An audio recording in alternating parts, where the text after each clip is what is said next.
This is Spotlight Omaha. Spotlight Omaha is a local podcast that highlights local businesses and influential movers and shakers in the Omaha business community. Spotlight Omaha is brought to you by Pixel Fire Marketing. Now, from the Pyramid Contractor Studios, the host of Spotlight Omaha, Jimmy Allen.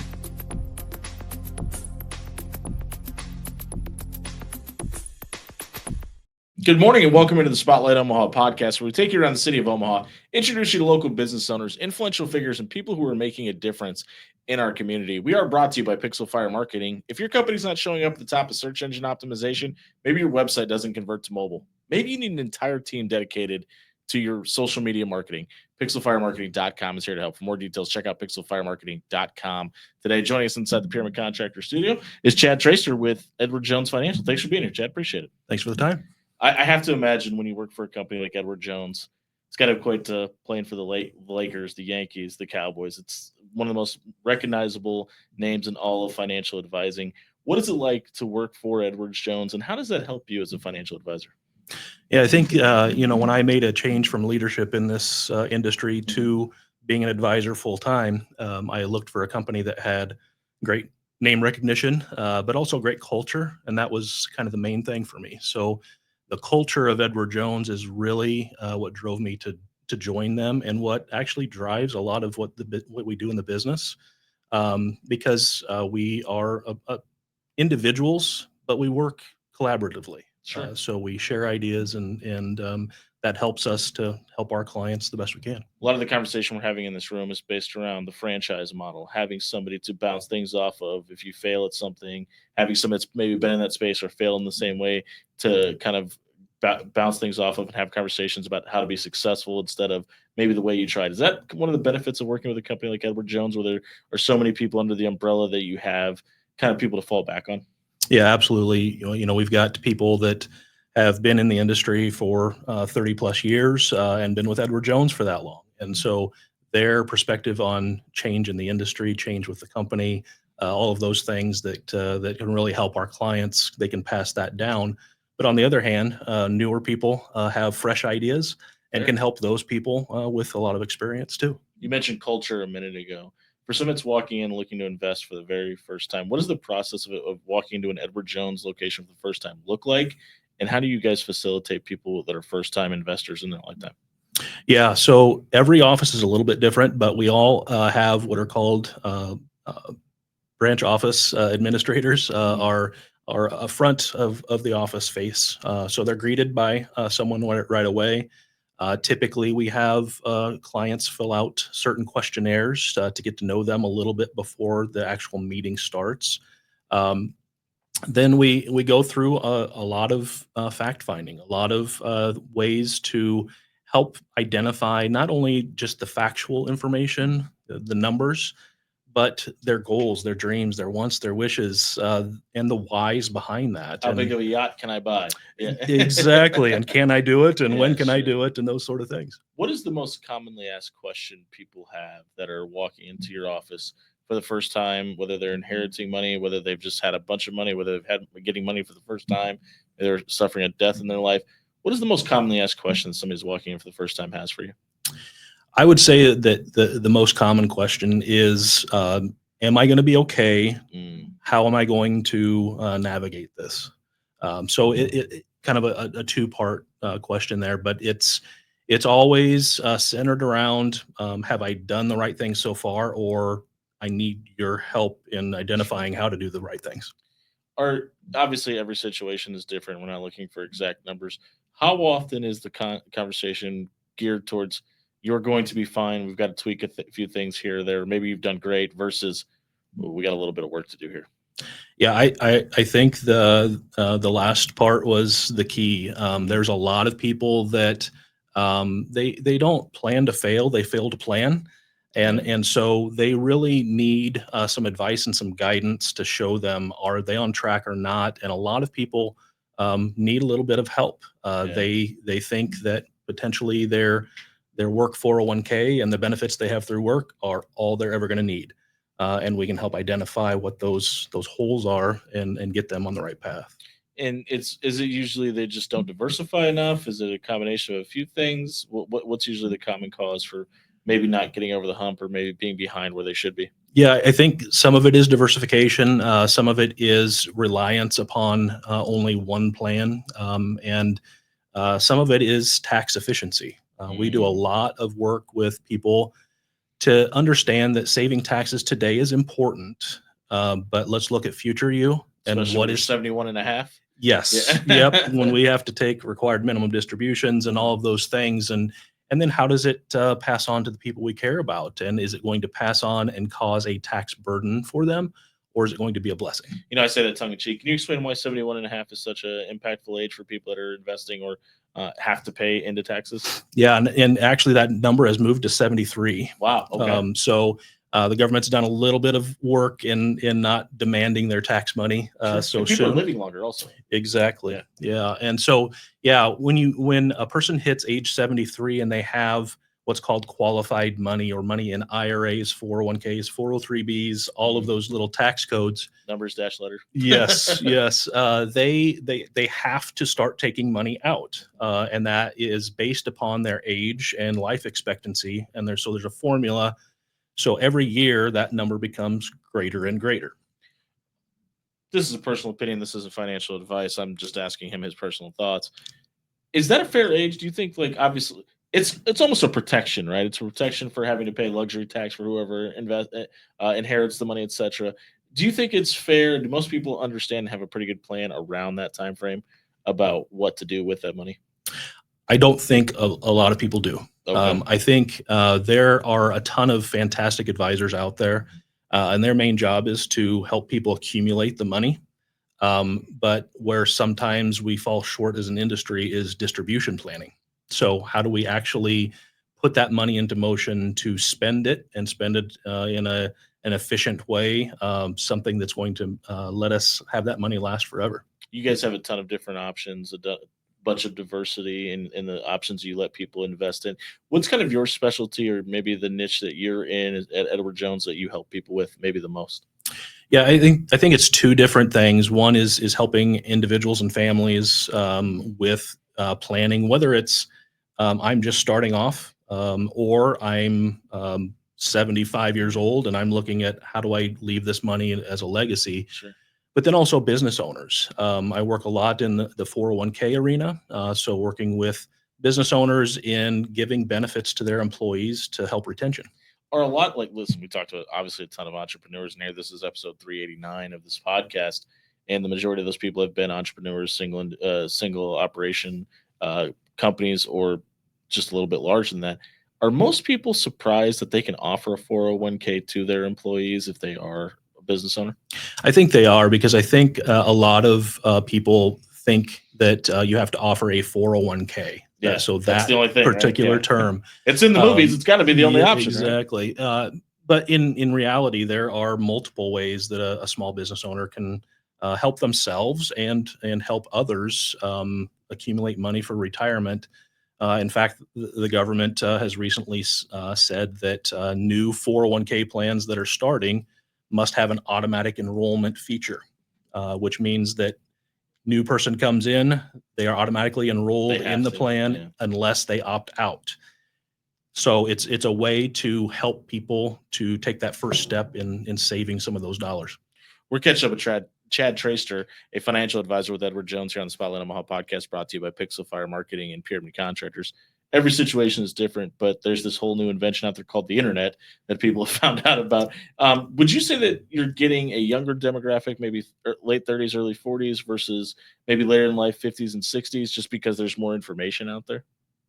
Yeah, I think that the information, there's really good information out there, and there is information that people follow The that information for the because sake of being it's information, yeah, right? it's on social media, so Yeah. it must be true.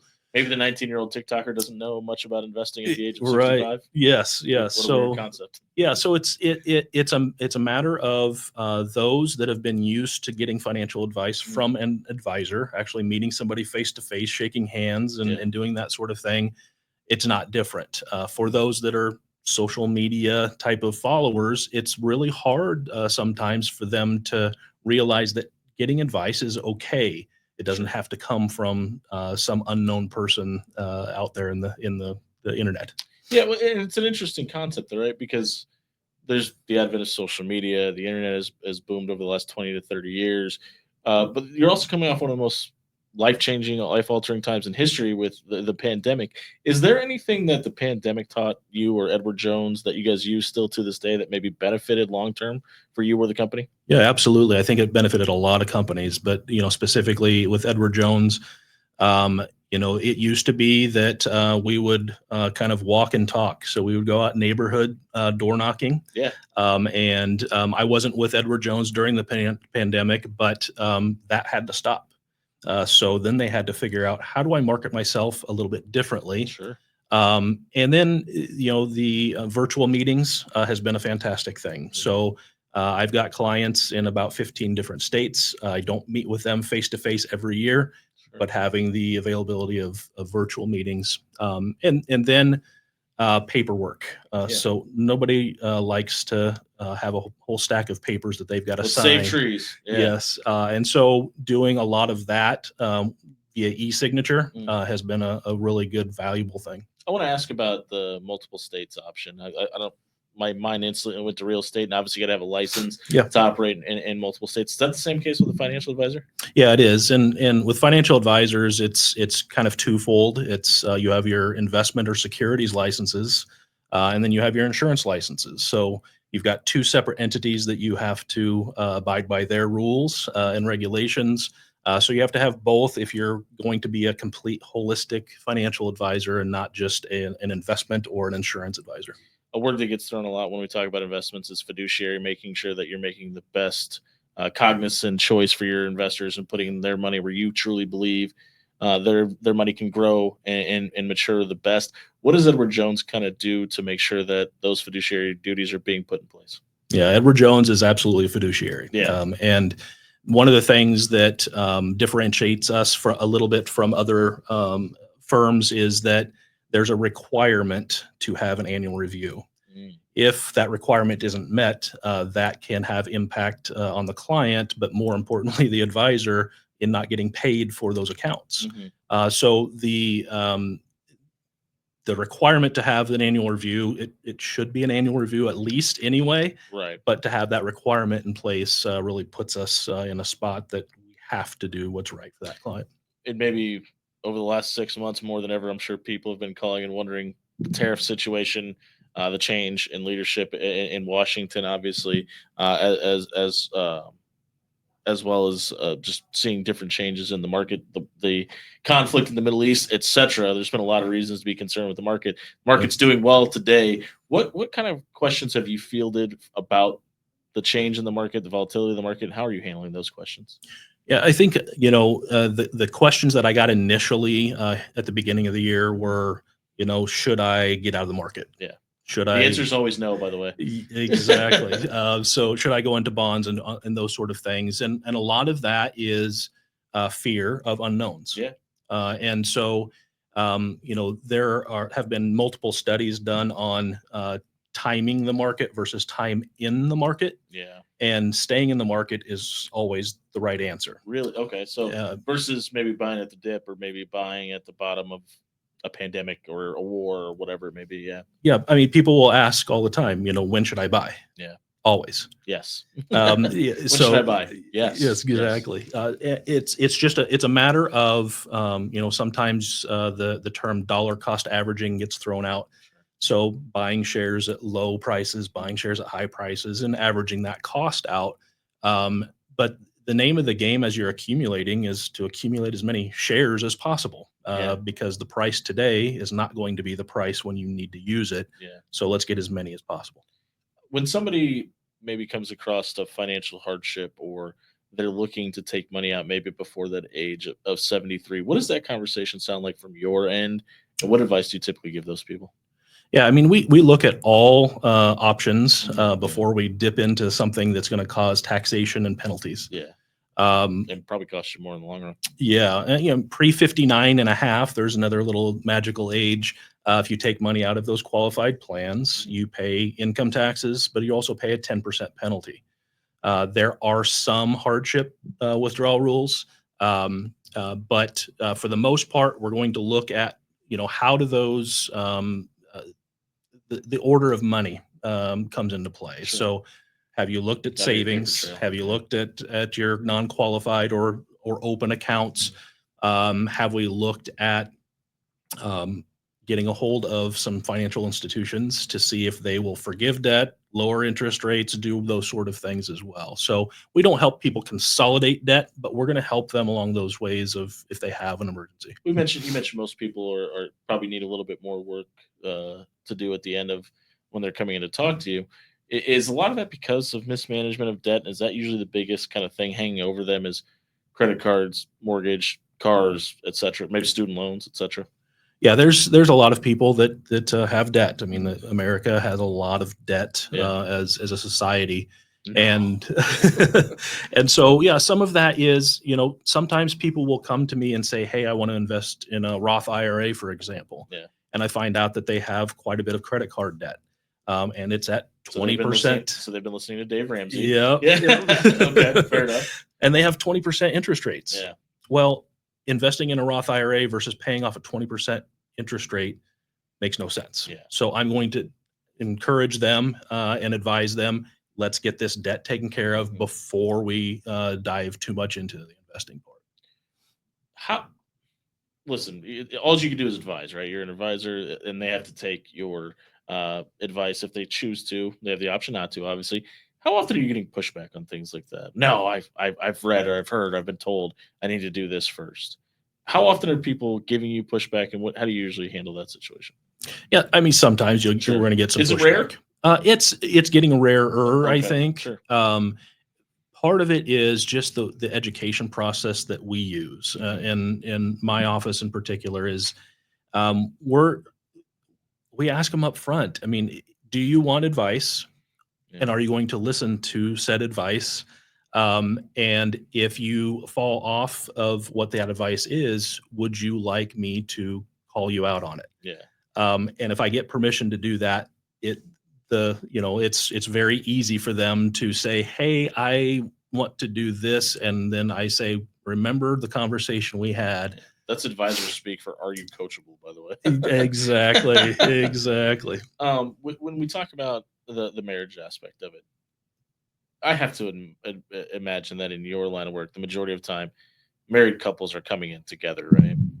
Yeah, it's very much encouraged. Mhm. I give you a small anecdote, but there have been people in this industry that their spouses had zero idea what they had financially. Sure. They pass away, and then the spouse has no idea what they're doing. And so they have to seek out another advisor to be able to understand what is in my checking account. How do I actually pay these bills? Because one person has always done that. Yeah. So Is that less common with younger couples? yeah, I think so. Okay. I think, as you get into that baby boomer and beyond area. My wife and I were having this conversation the other day because and listen, this is my advice. This is not financial advice either. It is kind of mind blowing to us how many of our friends that are married still have separated bank accounts, and I think what you just described is probably why, because it's the fear of the unknown, right? Like if my husband gets hit by a meteor tomorrow, I want to know how much money I have, and but my wife's a stay-at-home mom, and we share a joint bank account, so she has her finger on everything. Yeah, But yeah. it truly is just amazing to me how many people we know that keep their finances separate, and I think it's the fear of the unknown. Yeah, I think it is part of that, and sometimes it also is part of could be second marriages. Sure.